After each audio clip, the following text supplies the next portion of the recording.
Hello everyone, welcome to my new blog. আজকে অনেকদিন পরে ছোট করে একটি ব্লগ আপলোড দিব, তাও হচ্ছে আমাদের দুলাভাইয়ের হলুদের ভিডিও। আমার বান্ধবীর বিয়ে হয়ে গিয়েছে, এক সপ্তাহ হয়ে গিয়েছে, কিন্তু আমি ভিডিওগুলো আপলোড দিতে পারি নাই, একটু লেট হয়ে গিয়েছে। এটা ছিল জামাই বাড়ির হলুদের ভিডিও। আমরা হচ্ছে দুলাভাইকে হলুদ দেওয়ার জন্য একদম কেরানীগঞ্জ থেকে চলে আসছি টঙ্গীতে। এখানে আসার জার্নিটার কথা নাই বলি, বেস্ট ফ্রেন্ডের বিয়ে বলে কথা, তো একটু তো কষ্ট করতেই হবে। এইদিকে আমরা যাওয়ার পরে কিছুক্ষণ ওয়েট করতে না করতে ভাইয়া কিন্তু এন্ট্রি নিয়ে চলে আসে, আর এখানে কিছুক্ষণ তারা হচ্ছে ফটোশুট করে নেয়।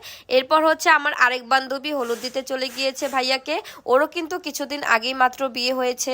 আর এইদিকে দেখেন আমাদের দুলাভাই কতটা ব্যস্ত, জানি না কার সাথে কথা বলতেছিল, হয়তো আমার বান্ধবী কল দিয়েছিল, সেই জন্যই সে ওইদিকে মনটা ছিল। কিছু বাদ দিয়ে আমিও চলে গেলাম ভাইয়াকে হলুদ দেওয়ার জন্য। আর এইদিকে দেখেন ভাইয়াকে আমি হাতে হলুদ দেওয়ার পরে তার নাকেও ভরে দিয়েছিলাম।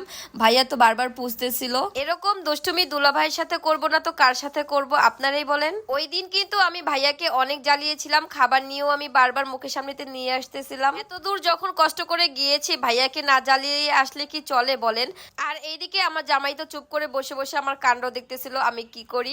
আর আজকের মতো ভিডিও এই পর্যন্তই। সবাই ভালো থাকবেন, সুস্থ থাকবেন, আর আমাদের জন্য বেশি করে দোয়া করবেন।